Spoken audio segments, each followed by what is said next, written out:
apologize, guys. Okay, well then let's call to order at 7:13. We will start with a roll call real quick. Let me start down the end. Alex Robinette. Amy Rodnick. Jameel Allam. Brian Nash. And Jordan Scott is chair. You do want to pass minutes from last time? Okay, is there's no minutes. No minutes from last time. I'm saying someone's got to do the minutes. Oh, yeah. Who would like to volunteer to do minutes that isn't me? I'll do it. Thank you. I got here first just so I would not have to do minutes, so I refuse. I'm not doing minutes tonight. Okay, thank you, Commissioner Allen, for stepping up. I appreciate it. Are there any public comments for items not on the agenda? Any written? Any submissions? No. All right, I'll make one. Again, apologies for being late, you guys. I'm sorry. Yeah, if you do, please hop on up. Name and address is custom. Hi, I'm Jennifer Kuhn. I live at 5003 Timberline Drive. My comment is that I've had a lot of drainage issues with the construction that's happened in my backyard neighbor on Rollingwood Drive.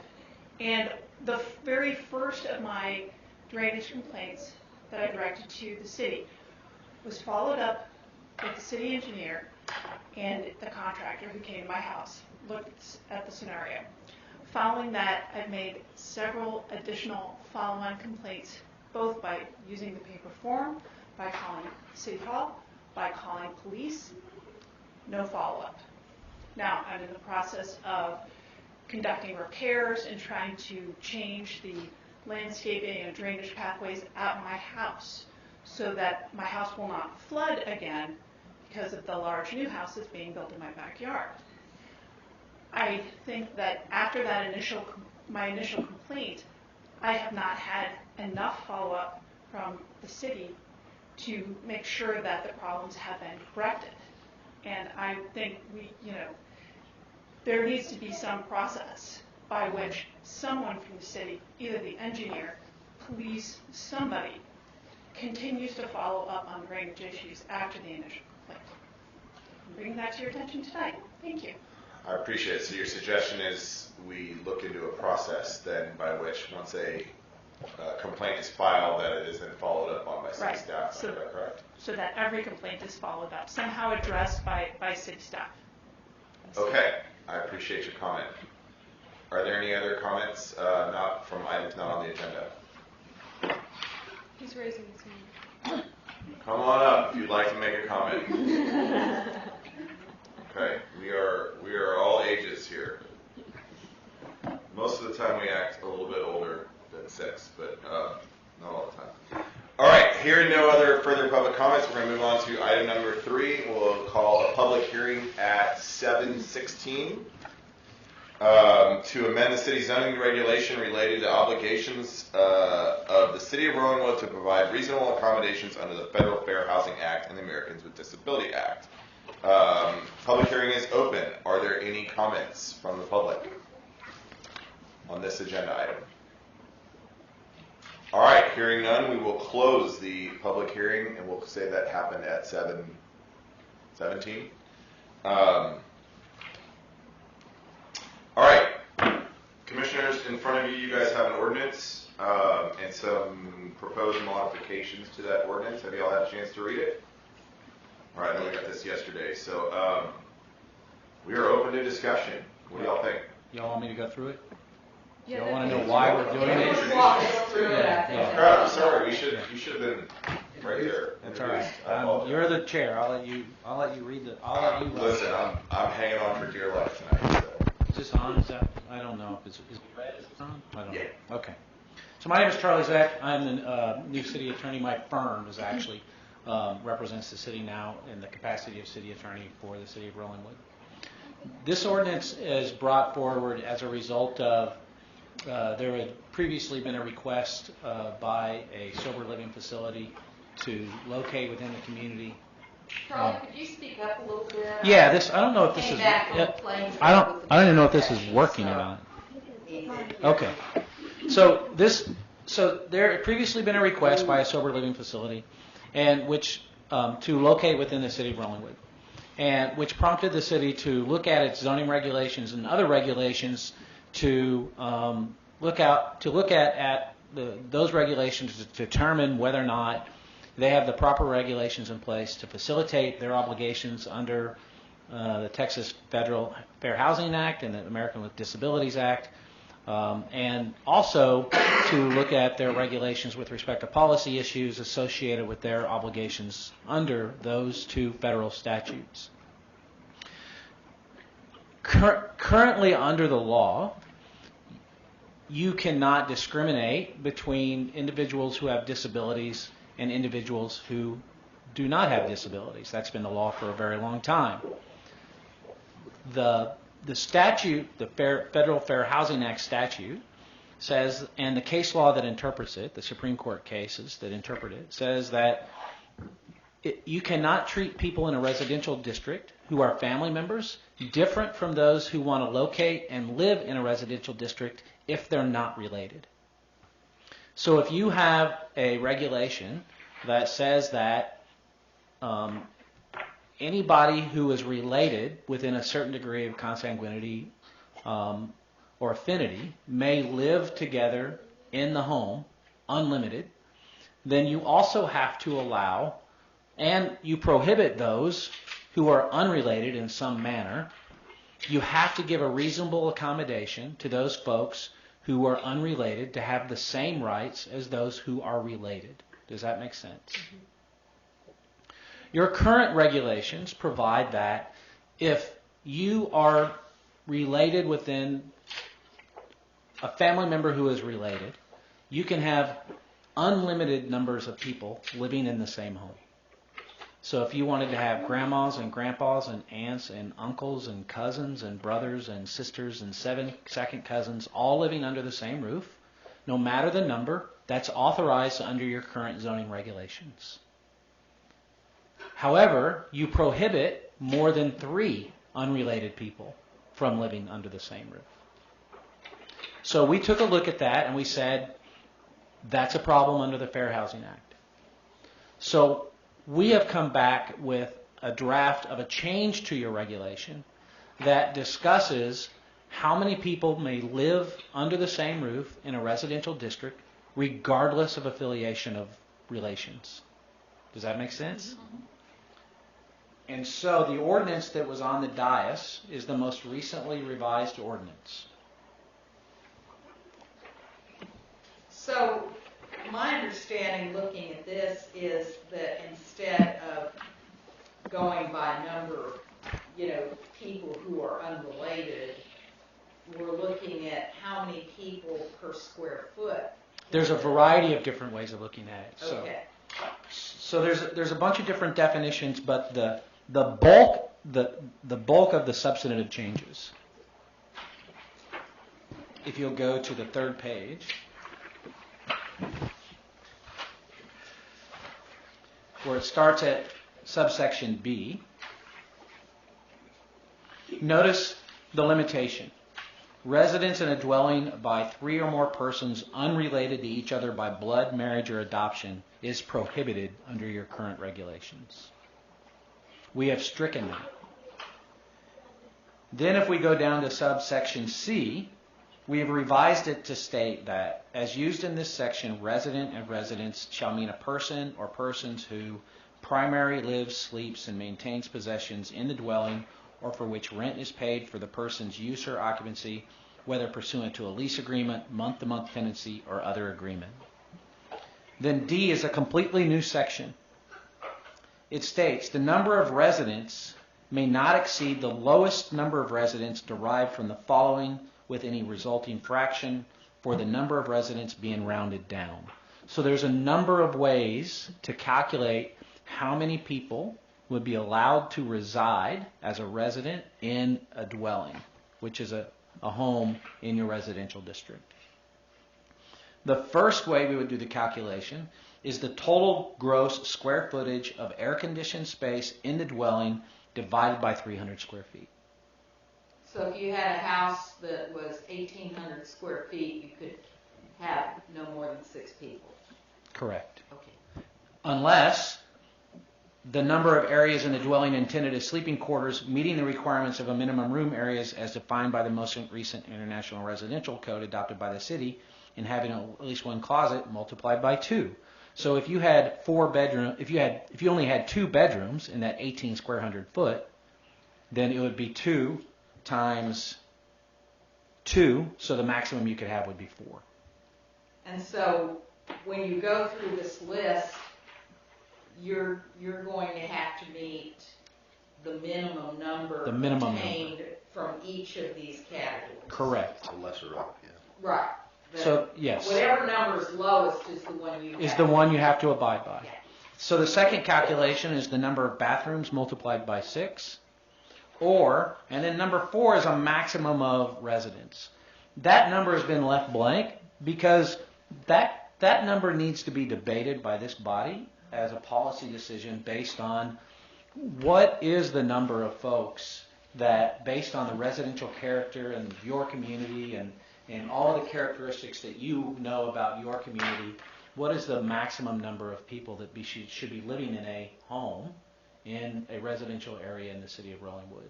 And that's a policy, they're all policy decisions, but the others are more just calculations based on health and safety, whereas this calculation is more based on a debate and determination of what's best for the character of the community as a whole, which is the city of Rollingwood. And I don't live in the city of Rollingwood. So well, I'm not the I person don't to know make that the decision. Rollingwood has as much of a problem, but I have friends in Hyde Park who are in the neighborhood association there who complain about stealth dorms and how people get around these types of ordinances in the city of Austin, especially near UT and near the law school. Sure. So, Those are enforcement issues typically. yeah. Do you see that kind of problem in Rollingwood? I mean, I really wouldn't, but No, I don't. Respectfully, we We had had one. Yeah. Big White House in Riley was They like, pushed it. It was in fact some of the reasons that we have some of these rules. Well, with all due respect, 1 isn't a problem. 1's just something you had to deal with. So, I mean, I'm not trying to minimize what the issue was, but 1 is not a problem. 1 is just something you had to deal with This on one was. on one occasion. This was a problem after they demoed the house. Right. The house. No, but that's a health and safety issue too. That's more than just the number of people living there. Sounds like you had to demo the house. is that that house on Riley Road? Yes. Yeah, you had more than that as a problem with that particular home. Sounds like you had other health and safety issues. My point The is house that looked like it was about to tip over. yeah, into those the are street. other problems. Those are other problems than Yeah. just people trying to live, have 15 people live in a 4-bedroom home. Mhm. what was the Supreme Court case that were? I don't have it memorized off the Fort top Worth of is my what you head. were. No. It's a United States Supreme Court case that made the determination that you cannot discriminate between those who are unrelated and those who are related. Olmsted? Olmsted. And correct me if I'm wrong. These what I'll call regulators. These under section D. Mm-hmm. These came from court tested. Yes. There was a court case that tested some of these. Yes, And many of these have come from Case regulations that have been adopted by other communities that the Department of Justice has blessed through contested case hearings. Because some of them produce numbers that seem sort of high. I mean, if I just do some hypothetical numbers, I kind of come up with. So we go to the lowest of. Yeah, regulators. I mean, Yeah. right, still. 6 Well, was I the guess number under after, your so. 2-bedroom, 1,800 square foot house hypothetical here, 4 people would be the maximum then, right? In an 1,800 square foot home. Yes. But in Unless 5,000 you put 10 in the box. Well, no, it would still be only 4 because it's the So lowest. you got to come up with a number. Yeah, so I was going to ask sort of the same question for items 1 through 3. You mentioned earlier health and life safety, and you mentioned a moment ago some time-tested standards. What really is the basis of 1 through 3? Is that something that you guys are just recommending? Yes. Or, Yes. Based on These particular numbers have been blessed by the Department of Justice through contested case hearings Okay. as approved Okay. under the Federal Fair Housing Act. So, I haven't read this stuff in a long time. I feel like it percolated up like 3 months ago, and it's been a while. But I guess the way I was reading it, the first pass through was like Village of Belterre set out that you could have restrictions on the number of unrelated people. So kind of what we have here. It But falls then within a there- strict exception under the statute. So you can have the statute places an exception under the requirement for a reasonable accommodation if you have a number of people that doesn't deal with whether or not you're related to them or not.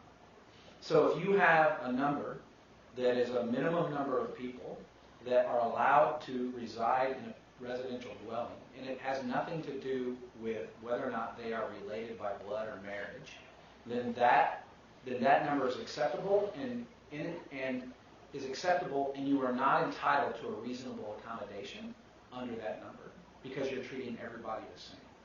And we also have restrictions with respect to renting, correct? So that unrelated people can't also be paying rent in Rollingwood, or what are the, I think short that is this term. restriction. It's Yeah. in this. Well, I assume this doesn't in any way aggregate the short-term rental. It does not. It has nothing to do with the short-term rental ordinance. That will actually be coming back to you next Planning and Zoning Commission. But you can restrict a fraternity or sorority. Y'all have done that. This has nothing to do with Okay, okay, I'm just reading that. I'd like to. This is purely, this has nothing to do with anything other than addressing the reasonable accommodation issues that were brought up in the issue that came up about 3 months ago. Mhm. And ensuring that y'all have in place a statutory scheme that allows for, that meets the requirements of the Federal Fair Housing Act and the American with Disabilities Act. That's all this is about. Yeah, no, I'm just trying to understand why there's a problem, and so I feel like we're just kind of like, there just is, and so it would help if I was able to kind of walk through that. Absolutely. Is what I was trying to So, yeah, I was getting to the same thing. Is the issue that it's the 3 unrelated people is unenforceable? Yes. Okay. So that's an unenforceable that you can't even give an accommodation to it because it's just No, Okay. no, that's not it. okay. So if someone comes in and the way this is written, and they would like a reasonable accommodation within your community to allow for more people than what your current regulations allow. Currently, you say no more than 3 unrelated people can live at a home, but any number of related people can live at a home. You can't treat them differently. You have to treat the people with a disability the same as you treat those who do not have a disability and who are related. That's what the law What says. if you're No, conducting a business we're in not this talking, process? Okay. not talking about that. Let me get through this So first. we're skipping over a step in terms of the analysis as far as I'm concerned. So this isn't an unenforceable restriction. You're saying that to allow for a reasonable accommodation, you want to try and reasonable accommodation proof it so that it's not discriminate towards any class. Can I ask that in a different way? Is that right? Yeah, well, that's accurate. Like, so if Not proof this- it. I don't like that word, reasonable accommodation. Proof it. Well, that's how it sounds to me. So I guess I'm just trying to understand what we're doing, because if it's not like it's facially a problem, but we're trying to. If somebody came in and said like, hey, we have 4 unrelated people, we'd like to live here. They don't have a disability. This applies. They can't. Correct. If there are 4 people and they have a recognizable disability and the accommodation is required for purposes of that disability, then they would be allowed the accommodation. Is that fair under the current structure? That's fair. So I guess the reason why I'm wanting to understand this better is because I thought under sort of the ADA that your accommodations had to relate to the disability. Like, we need to be able to do X because I need to have a way to get access here. I can't because I have a wheelchair, therefore you have to give me some kind of an accommodation. Correct. So wouldn't you have to show that you're disability relates to living together in order to get a lift on a restriction? Yes. Okay, so is there a situation where Yes. disability? The sober living facility. The experts have found that part of the rehabilitative process for recovering addicts is a family environment that allows people to live together in a normal family environment, which means that if they want to have 10 folks live within the dwelling, would you be required to give a reasonable accommodation to allow What this? if the experts have to have found that they have to live with They have. unrelated sober people? They have. Okay. If you go, and I'm happy to send them to you, it sounds like you would be happy to read them. Sure. Most of the cases when these factual situations have arisen that we have dealt with, they have said 8 to 14 people is a reasonable accommodation within the home. Yes, City of Austin's 8, I believe. I don't remember. I'm saying when it went to court, and the courts have. And the experts were like, this is needed in order for them to Yes, deal with that yes. disability. Yes. Okay, and that's recognized. It's recognized. I'm going to jump in real quick and make sure I heard something correctly, which is the 3 unrelated people is, for lack of a better term, legal except in the case of disability. Right. So we could keep that in there, and yet it's not applicable to disability. You could keep it in there, and then every single time somebody came into the city with a recognized disability that wanted a reasonable accommodation associated with that, we would have to go through the process of determining what that reasonable accommodation is. Most of the cases have landed between that sort of 8 and 14 number, depending on the situation. There's an exception in the federal statute that says, that was pointed out, that says that you can have a maximum occupancy limitation within a residential district, so long as it's not discriminatory between those who are related and unrelated.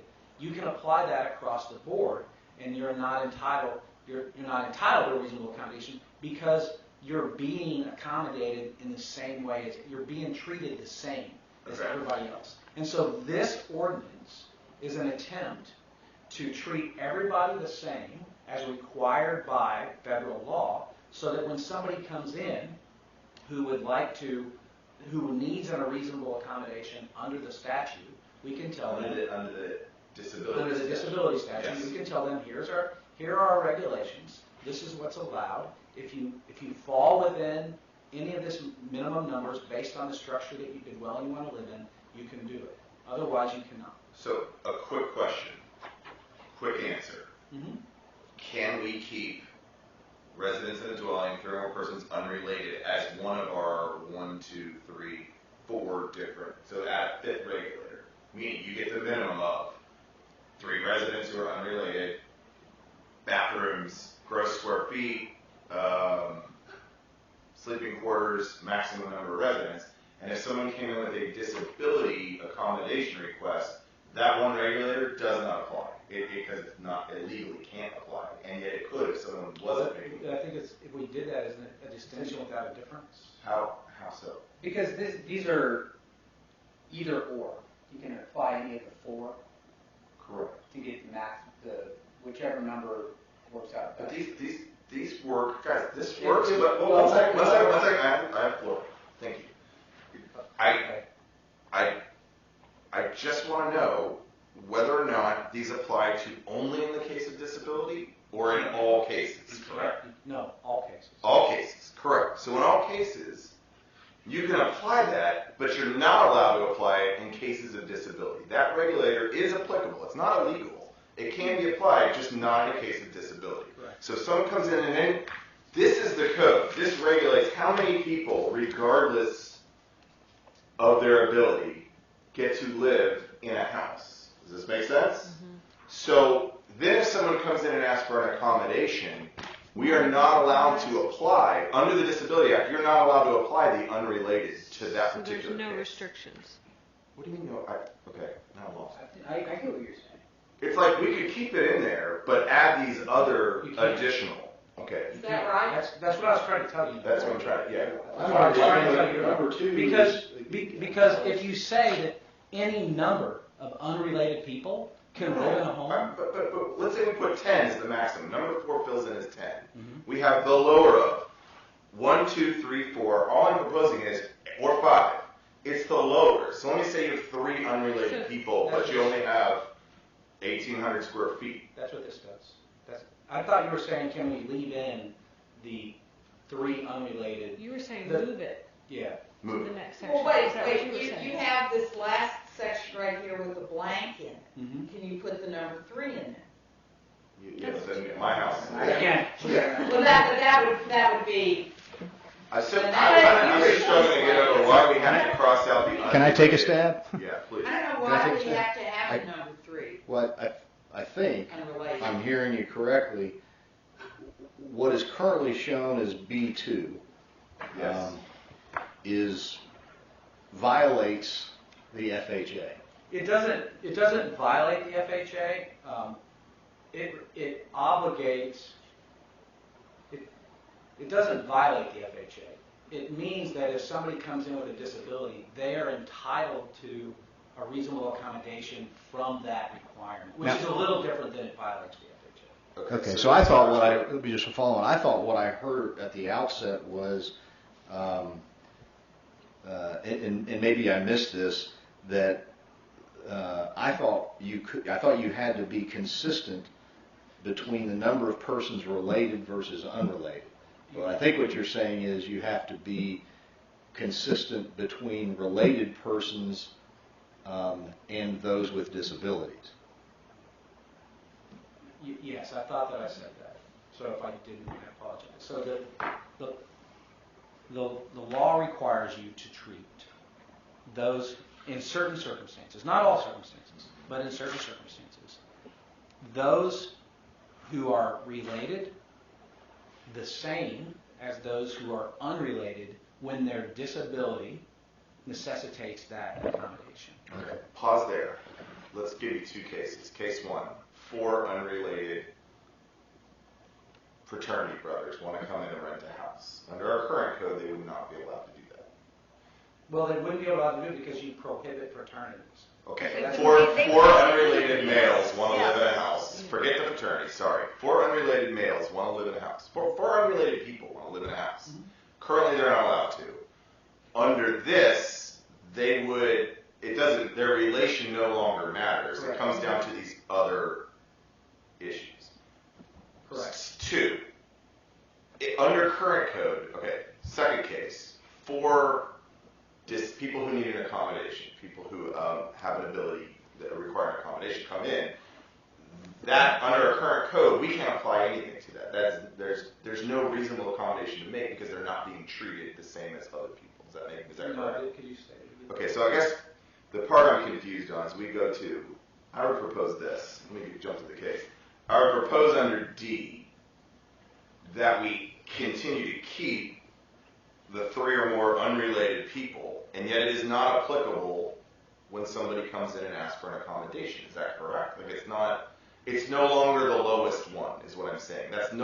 Because you can't accommodate to that because of the Federal Housing Act, in the case of a disability, that means that, well, that's no longer the lowest one. There's no accommodation to that one. So we look at the other regulators, find out, and then we have an accommodation to one of those. Does that make sense?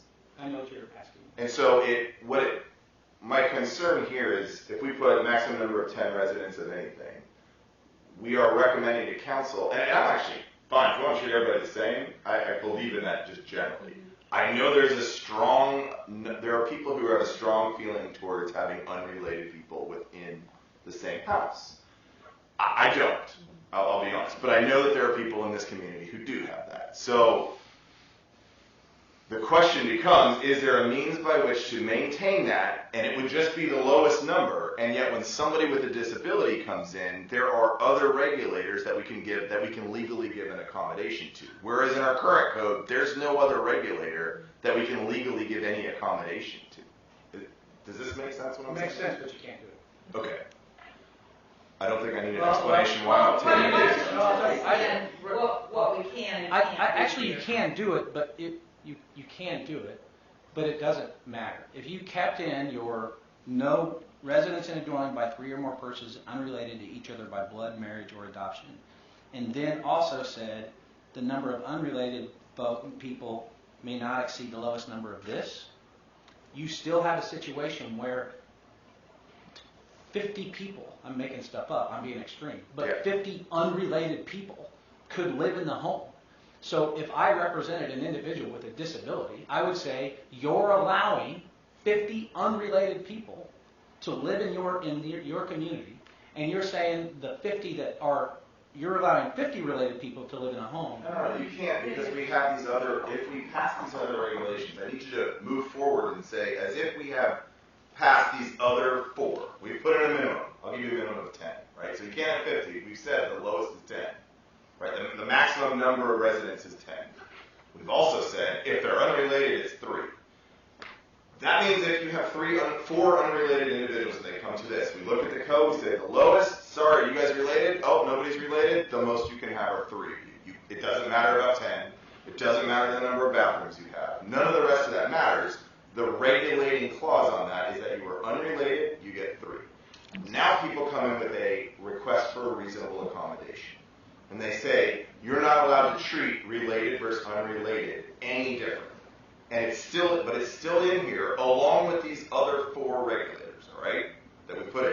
10 bathrooms, square footage. And so you get rid of. What happens? I just want to know what happens then. What happens when they come in and say it, and they've got this 3 disability, but we also have these other, and the code says the lowest.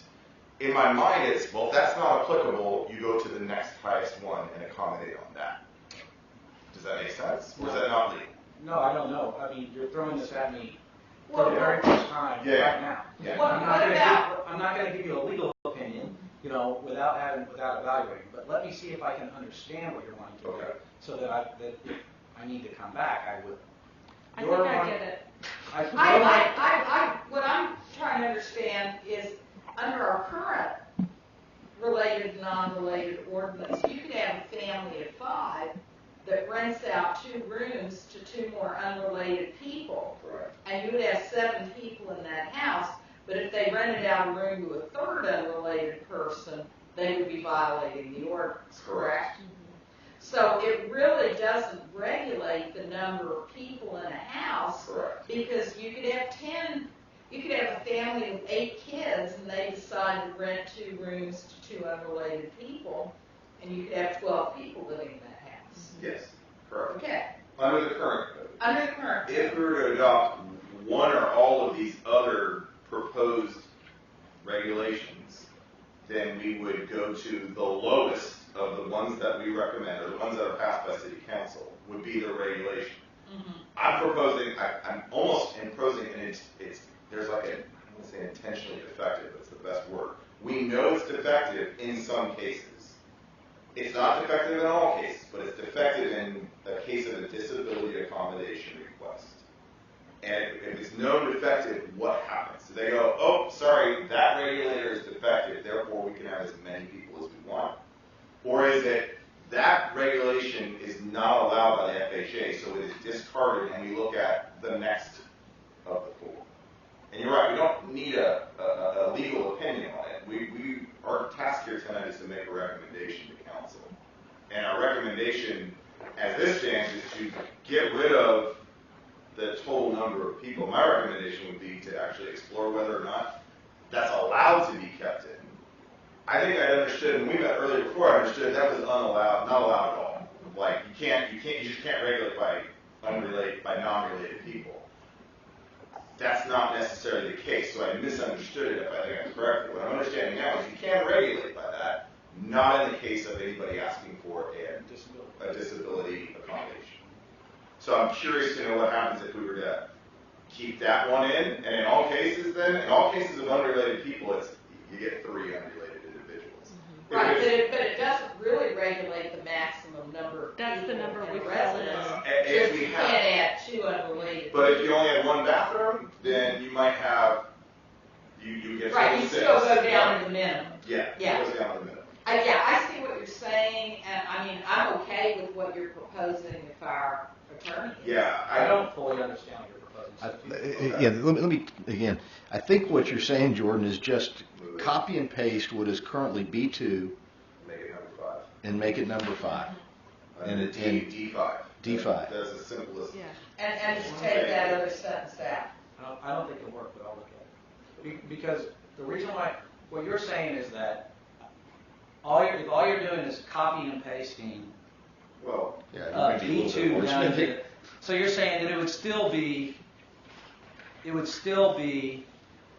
the lowest number of residents based on putting B2 down under D. So the number of residents may not exceed the lowest number of residents derived from the following with any of the resulting fraction of the number of residents being rounded down. So I the think first you're one would right. be, there can be no more than 3 people that are unrelated by blood, marriage, or adoption. So the first number would be 3. yes. Only if they're But unrelated. only if you had. But only if they're unrelated, right? Unrelated people, if you had. So my Or point, people who are my related. point is, Yeah. is that if that is still Yes. an option. So what if there are, and then if they do happen to be related, then That doesn't they would apply. they would have to meet 1, 2, 3, or 4. Correct. Correct. Isn't that doing the same thing, No. even if you don't include it? Yeah. No, I don't think so. I think he's right. That it's a different criteria from all the others because it's talking about who's related. And none of the others talk about who's related, just how many people can live in a house based on the size of the house, the number of bedrooms, the number of bathrooms. To give you an example, if you've got a 2,400 square foot house, so for, check the box number 1, you can have 8 people. If we picked the number 8 for number 4, you got 8 people. If you've got number 3, if you've got 4 bathrooms, if you got 1.5 bathrooms, you're at 8 people. If you have 4 bedrooms under 2, you're at 8 people. If you take number 2 up above and put it down at number 5, then if they are unrelated, you're capped at 3. Right, and that's what we're trying to avoid. is But that's make- not an ADA issue. It is, because you're saying that if you're unrelated, you can't have more than 3. But if you're related, you can have any of these other numbers, right? But In if the you're, case that you're not. Right? Isn't that right? no, but if you have a disability, you're back at 8. I'm sorry? If you have a disability, you're back at 8. The 3 doesn't apply. It's not allowable. Right, but you're still saying, all right. So it'll only be, you're trying to use this as your reasonable accommodation number? No, this doesn't establish a reasonable accommodation. This establishes the rule set. The reasonable accommodation is established outside of this, correct? But No. they would have to come to a. If you continue to include, this is my gut, if you continue to include a distinction between people who are related and people who are not related, and the people who are related are allowed to have a greater number than people who are not, then this will still not meet the exception under the statute. Okay, That's what I fine. asked earlier. Yeah. It will still not meet the exception under the statute. But I asked that question earlier, and you said that would only apply to the extent the unrelated people had disabilities. Let me back up. Your current regulations state that if you are related, you can have as many people live in the house as you want. Doesn't matter. You can only have 3 people who are unrelated. And that. The courts Yeah. have said that you can't discriminate between related and unrelated in that manner. If you allow unlimited numbers of related people to live in your home, you have to accommodate the people who are unrelated the same way. Now, what makes it a very difficult issue if somebody brings suit, if somebody says, we want 20 people to be able to live in this home, and we say, no, Your Honor, that's just crazy allowing 20 people to live in this home. And the plaintiff's lawyer says, I don't think it's crazy, Your Honor. They allow 20 related people.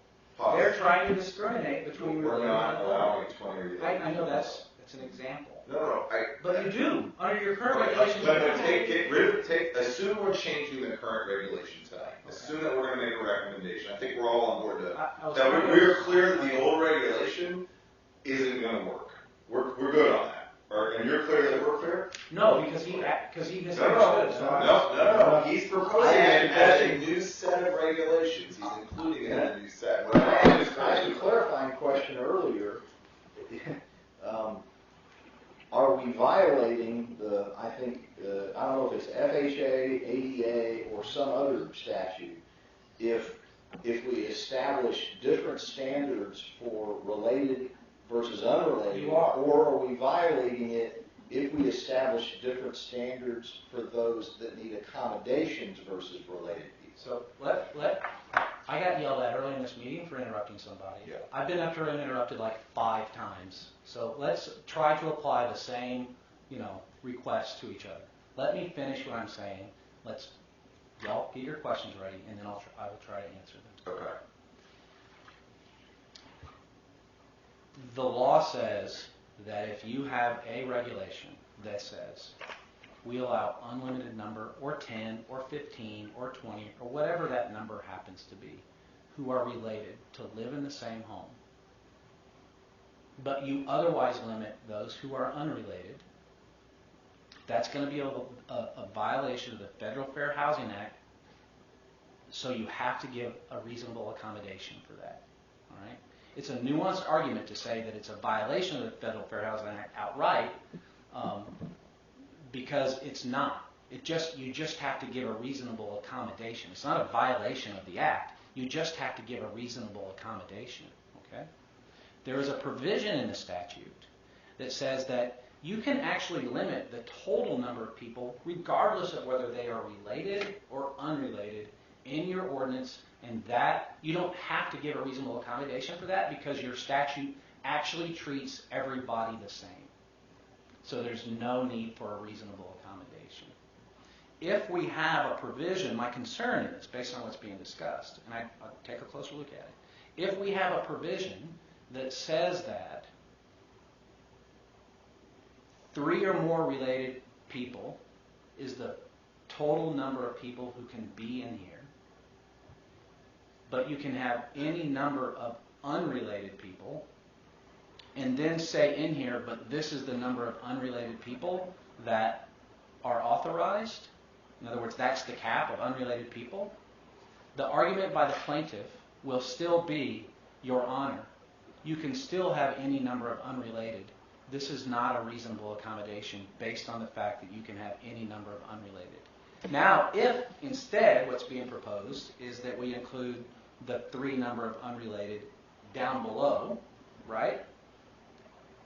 And we put a map and we say, this is the total number of unrelated unless you need a reasonable accommodation.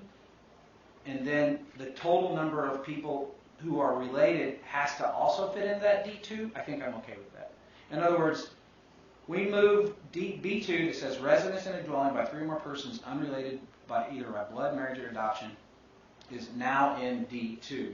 But we also say, we would also have to say, but regardless, the total number of people related or unrelated still has to meet this definition, still has to fall within this. We don't have to move B2 down in there for that to occur. Okay. So you're saying you could keep it in where it is, but just put regardless of relation, these are the maximum numbers. Correct. Okay. If you do that, then we have fell within the exception under the statute that says you don't need a reasonable accommodation. But if you still say any number of unrelated people can live in a home, you're still treating people who are related and unrelated differently. Yeah. The exception in the statute is that you can put a maximum occupancy in a home. Regardless. So I've got a follow-on question. So I hope that it's a confusing issue. Yeah. And so I clearly wasn't articulating myself clearly earlier, and I hope that was helpful. I just skimmed the DOJ white paper on this whole subject. It's actually, it sets it all out. And thanks to Jennifer Kuhn, who's just now leaving, for pointing me to it. But, I mean, I get it. Right now, our statute's fine. Like, it's not violating the Constitution. No, it doesn't. And if a group home wanted to, Under the fair- we would grant it to them. If we failed to grant it to them, then we'd be violating the Constitution. So it's that failure to provide a good accommodation. So I guess I'm just trying to wrap my brain around what we're going to ultimately try and, like, how did this, who put the draft together? Like, how did this come to us? My office. Okay. After a review of all the Fifth Circuit cases, the Supreme Court cases, and discussions with other cities in the state of Texas who have been sued under the Act, and these particular regulations are regulations that other cities have negotiated with the Department of Justice, and the Department of Justice has signed off on. Yeah, no, I wasn't, like, trying to, So Brian, do we- I wasn't trying to, like, suggest that some didn't think about it. Clearly, you've thought through it. I was just more trying to understand, like, you know, I think it sounds like part that I'm also most concerned about is we're sitting here and there's nobody from the public even weighing in. So how do we pick a number that's like, what is it, 15? I don't know. Is it a Galbraith plus 4? Or, you know, because I'm thinking there's some families, you know, that have a lot of. I think that's 15. No, that's why you pay the big bucks. And so it would be great to get some feedback from the community on this. But it's, you know, like putting a number in there feels like. No, you make about. Ultimately, what you're doing is you're Okay, saying Jamie has a question. there's going to Do we raise our hands or not in this meeting? I think today we're raising But, hands. We don't typically, but today we'll raise hands. Okay. We I'm run off our last fine meeting. with the ordinance as you have stated it, but I guess I have a question for more like everybody here, and Sarah's sitting in the audience too, is how urgent is it? You know, is this group home going to happen? You know, do we need to get this passed? Do we need to send a recommendation to City Council tonight? Or do some of you want him to take a little more time to, you know, and to get more community input? I just need to know how time sensitive is this tonight? I Because suspect. I can't stay too late, and so I need Okay, to I'm know. gonna and I'm sorry, I don't remember your name. That's it. Brian. Brian. So Brian makes a very valid point, which is, first of all, the number that we put in that line can't be arbitrary and capricious. It needs to be thought out. And you're absolutely correct. It sure would be nice to have some public input and for y'all to sort of talk about what is the best number for the city of Rollingwood with respect to the number of folks that we want in a home in a residential district. I would say to your question, from my perspective at this point, there was a sense of urgency at the beginning, but I think that sense of urgency has since dissipated a bit. And I would actually encourage you, as I sit here, to say, okay, let's see if we can't get more, you know, let's let folks know that because this particular caption lets everybody know that we're dealing with reasonable accommodation, but it doesn't say how we're dealing with it. So let's go through the process of maybe deferring this action until y'all can have a public hearing where people clearly understand, see if we can get more people to give input with respect to these regulations so that we can create a public record, a legislative record that supports whatever decision that you make. Well, my other concern, going back to what you were raising, is, and this goes back to the sort of initial comment when I was like, are we trying to, you know, inoculate this statute from, like, group home proof it? And I definitely don't want the record to try and make it sound like we're trying to keep out a group home, because that would be discriminatory on its face. No, we're just trying to. And so that's why I just want to make sure that we're all kind of on the same page.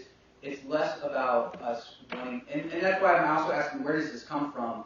What's motivating it, and why are we here looking at the statute in front of us? That's what I meant by where did this come from, not really, did you just draw this? Oh, okay. I was more just trying to understand what was motivating it, because I want to make sure that our motives and sort of the intent behind it is reflecting, you know, something that would also be constitutional too, which is that we're wanting to have a certain overall limit, regardless of relation or not relation, on the number of people that would occupy a residence, right? So that's ultimately what it's got to be. So if we say it's 15, it's just because we feel like from a density standpoint that any one home here can't handle more than 15. It Yes. creates a problem Yes. from like a traffic standpoint, congestion standpoint, things like that. Does that make sense? Yes, and the other things you can take into consideration are community character, things of that nature. All those things can be taken into consideration when making that decision. And you're right, it's not an easy decision to make, and y'all need to debate that healthfully, and get some public input with respect to So I think the bones of this, and I'm sorry, I was trying to be real quiet in the beginning, but I'm just going to jump in with a couple more comments. fine. So I think the bones of this, I kind of understand what's going on now, and thank you for walking us through it. I would feel more comfortable if we had some kind of public input on it. Just, and I don't know that maybe it's me who's been lax, and I haven't sourced it from enough of the community members at this time, but no one showed up today to talk about it, so that's like a concern. I know we've punted on I don't want to say punt, but I know we've tabled things like detached dwelling for like a couple of sessions.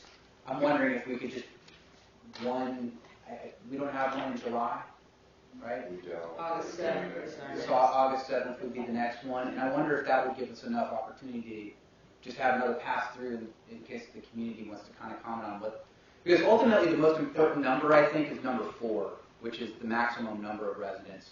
Because we can sort of hash out what the numbers are going to look like, for an 1,800 square foot home or a 3,000 square foot home. But I think at the end of the day, you can design a home to do anything you want, right? So if I really wanted to create a college dorm on Riley Road, I could put together the right square footage with the right number of closets on each of my sort of quote-unquote bedrooms, bunk up a bunch of people, and I could fit 40 people.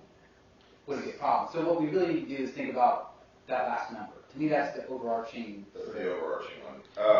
You're correct. So first up, before I answer him, does anybody else have a It comment? sounds like Sarah may have something to say. I'd like to hear Alex, what she well, says. hold on, I'm gonna let Alex. Hold on. Sarah, we're gonna go up here and then we'll come back. I just need some clarification. We're zoned single family.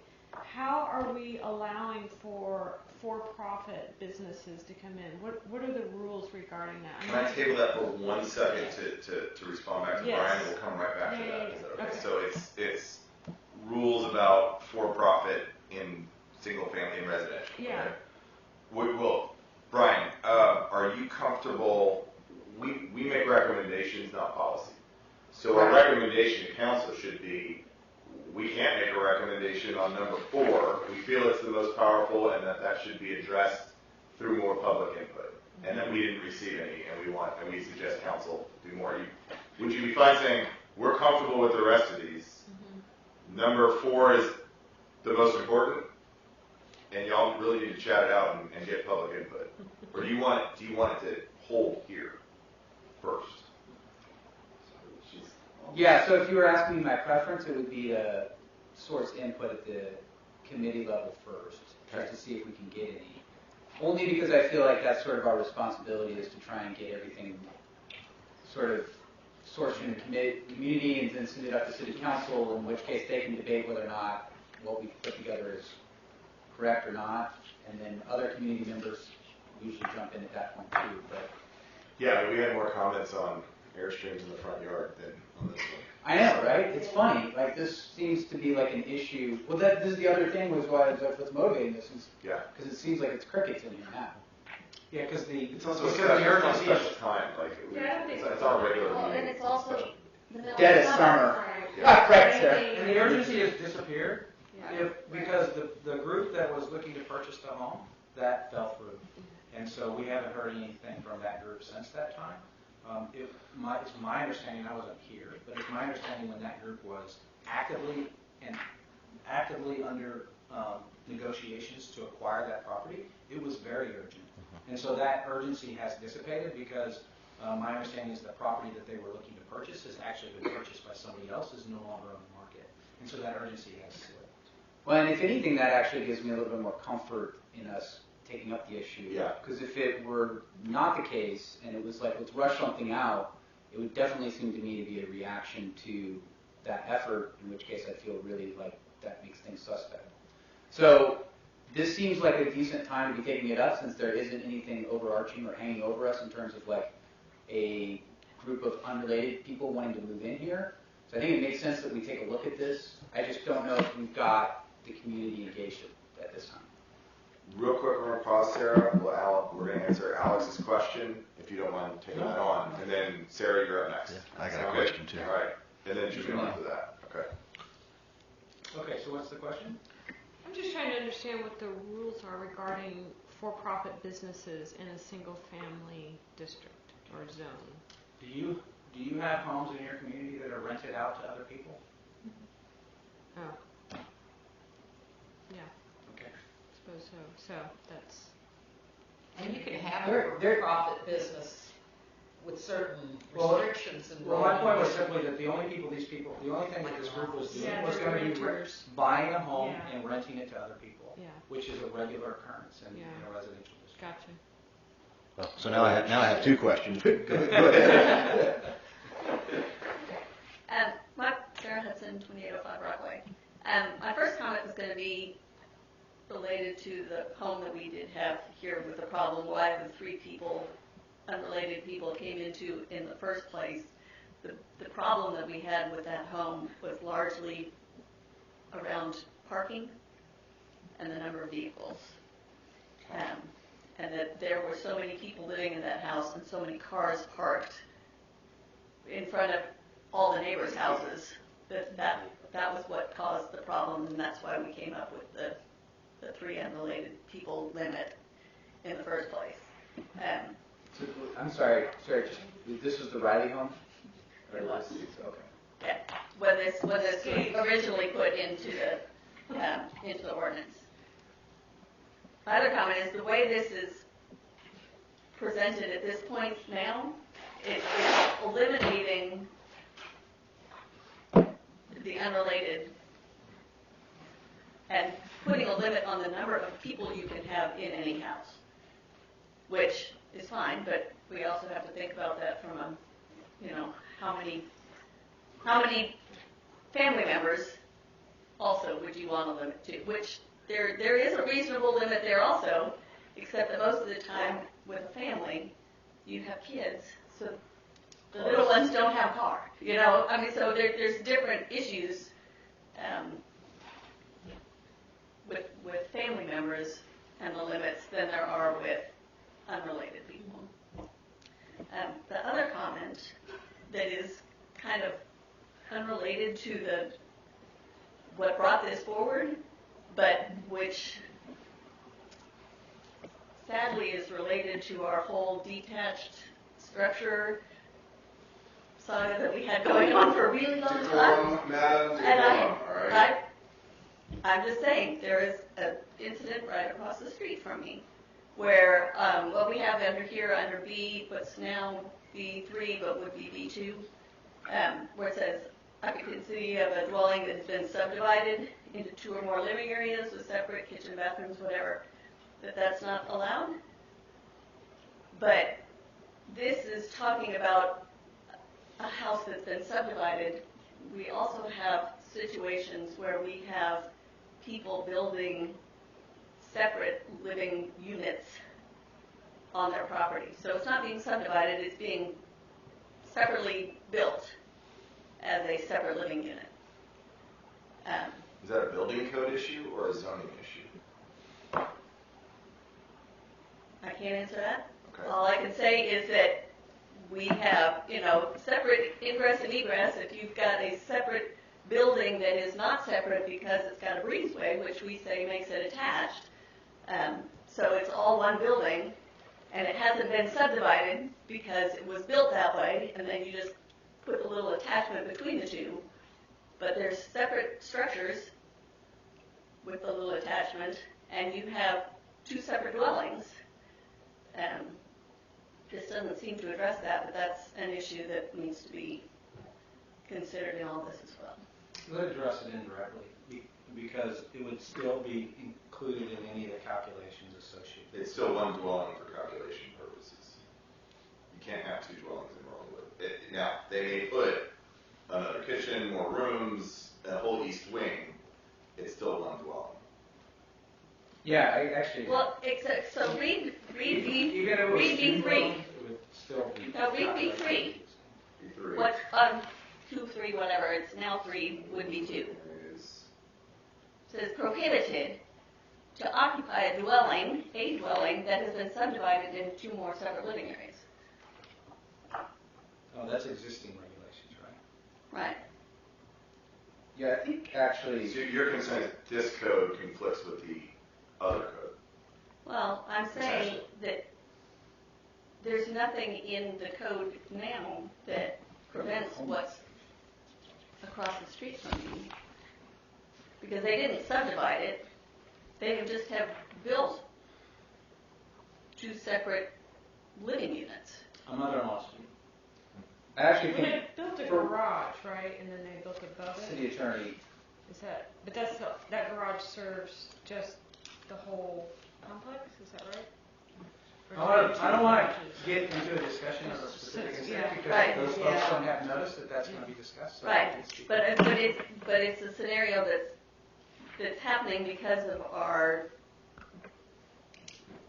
attached or detached and how we are allowing essentially multiple dwelling units. And this doesn't address that when we're going through this. So your interest is, for purposes of tonight, is not to address the attached detached. It is to ensure that the language here addresses the possibility that there may be more than one structure, and making sure that the calculations here address the entire property. Well, to make sure that the wording of B2 addresses the circumstance where it's not just where you can't have subdivided a house, but you. So this to me says you can't make it a duplex, right? I don't know. That's the way this is worded right now. We also have circumstances where somebody's not taking a house and converting it into a duplex. They're building two separate living units from the get-go. Wouldn't that be a duplex? I mean, from the get-go? But they have not taken a dwelling and subdivided it. Right. So And to me, this wording doesn't limit that. Okay. So further concerns that we may need a little more time with this. So the word subdivided, you'd like to exchange that for other wording? Right. I mean, if Well, I the think you point want is, both. Where's the well, word? the point is that you can't have 2 separate living Yeah. units on a property. You need to make sure that there's not a technicality. Keep this We have and moved then outside the scope of Yeah, that's what I'm worried what about. we're talking about into a whole different issue. So I It think is. it sounds important to We're talking the about all. passing this code. Could you address that problem just by taking occupancy of a dwelling and take out been subdivided, Right. into and say it has 2 or more living areas, however it got there. Right. That'll take care of the problem. There's a lot of multiple living areas. Yeah. Well, it sounds like we're not going I to think get you neither want to create a duplex. And or guys, you Jamil want is two actually sep- next in line. Sorry. Yeah. I appreciate you bringing it up. I don't know if we have an answer for you right now. Right. But Jamil, you had a couple things? Or sorry. Yeah. I guess, 2 questions. The first one, Thank you, Chair. really is a follow-on to Alex's question. I was equally confused when the issue came up over the group home. I may be thinking about it wrong. Sounds like I am, but I think of a person who is renting a house is pretty materially different than somebody that is running a for-profit commercial enterprise. And so I was, I know people were caught by surprise in the community over the possibility that a group home could happen here, probably for a variety of reasons. The one that surprised me the most was the one Alex brought up. And so can you, are you saying that renting out a house is no different than running a commercial enterprise where you're just renting a bunch of units? Aren't you, when you're renting out a house, running a commercial enterprise by renting out a house? With a better argument, could you make that multifamily would then be allowable under single family zone? No, because multifamily is different than single family. But you're getting Let a me- lot, let you're me- getting Let me rent short circuit from- the conversation by saying the courts have said it doesn't matter. Okay. The courts have said it doesn't matter that whether or not the sober living facility is being operated as a for-profit commercial enterprise or a non-profit enterprise. The people are entitled to the same accommodations as people who are related, and it doesn't matter that it's being operated by a separate company as a commercial. Well, to Neil's point, you are obtaining services. I think they're having specialists that come to the house, and there's a whole different set of things that have become available with your fee that you pay. It's not so much rent as fee for services. So that does make it material. Well, I'll take it on face value that's right. It seems very strange to me. But my other question was, as you went through earlier your explanation of all of the issues with number 2 coming down under as number 5, it seemed like each time you were referring to the term, reasonable accommodation.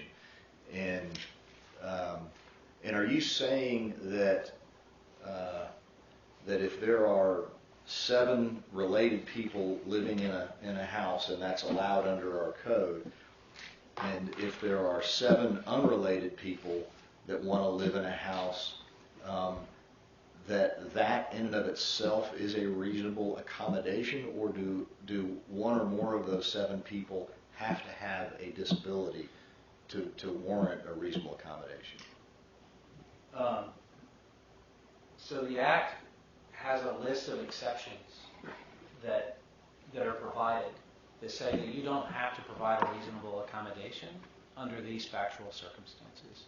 And one of the factual circumstances is that if you have a maximum occupancy requirement that is not related, it doesn't say that in the statute, but that's how the courts have interpreted it. That a maximum occupancy that has no relation, that is not based on whether you are related or unrelated, that is a legal regulation to have in place, and therefore no reasonable accommodation is required, because you're not discriminating between people who are related and people who are unrelated. And so the whole reason we brought this forward to make these particular changes is because this actually then, based on the way you now regulate how many people can be in a residential home, falls within the exception, because you're treating everybody exactly the same.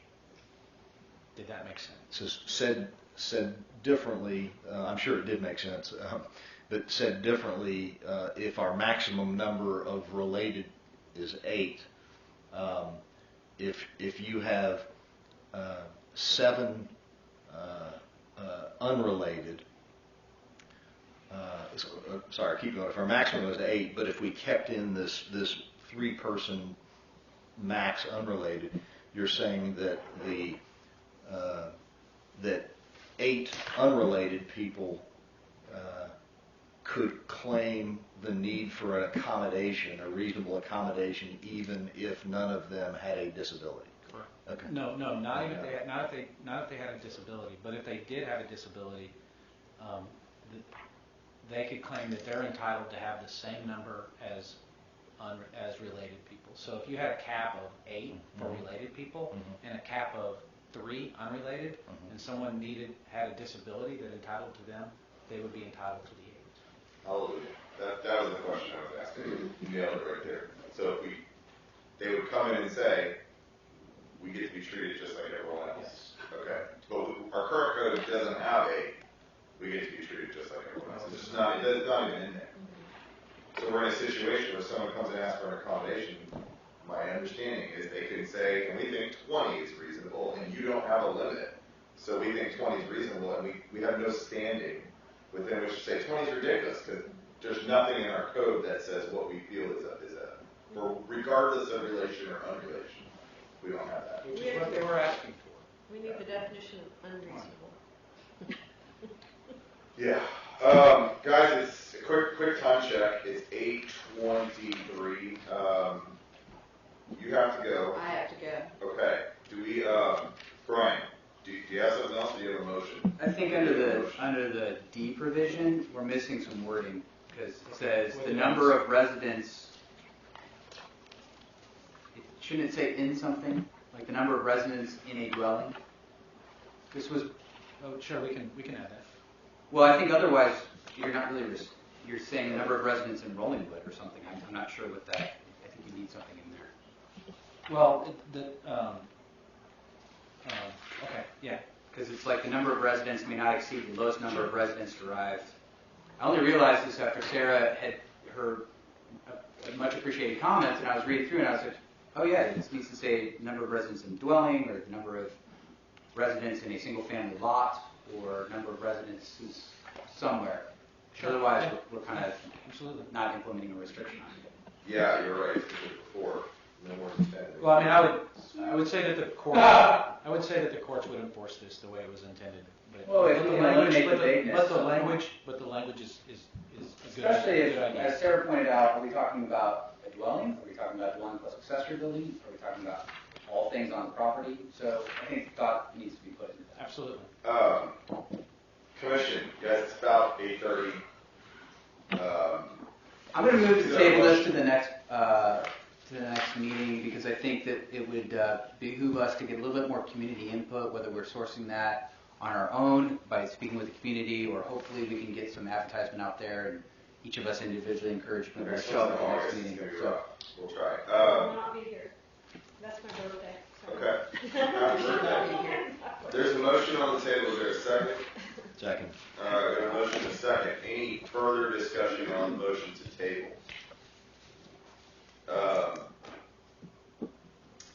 Sarah, is this going to cause problems for council? Are you guys expecting to have this on? Okay. That was my question. Any other further questions? All right, we have a motion has been seconded. All in favor of tabling this to our next meeting, please signify by saying aye into your mic. Aye. Aye. All opposed, say nay. All right, the motion carries unanimously. Thank you guys for your reasoned and strong discussion on all sides. So thank you guys. I think we're getting to a better code, which is good. And we've got a lot more of these to go through. Adjournment. We always need to have, let's discuss the calendar. Is it possible to discuss calendar? When's our next one, Robin? August 7th, you guys. I've got it on my calendar. All right, perfect. So we will see everybody in August. There is no meeting because of the July 4th holiday for the next one for July. Okay? Thank you, guys. Motion to adjourn? so moved. All right. Second. Moved in second. All in favor? Aye. Done. Thank you. All right. Good stuff, you guys. Hopefully this makes the code better. Yeah, no, I mean, it will.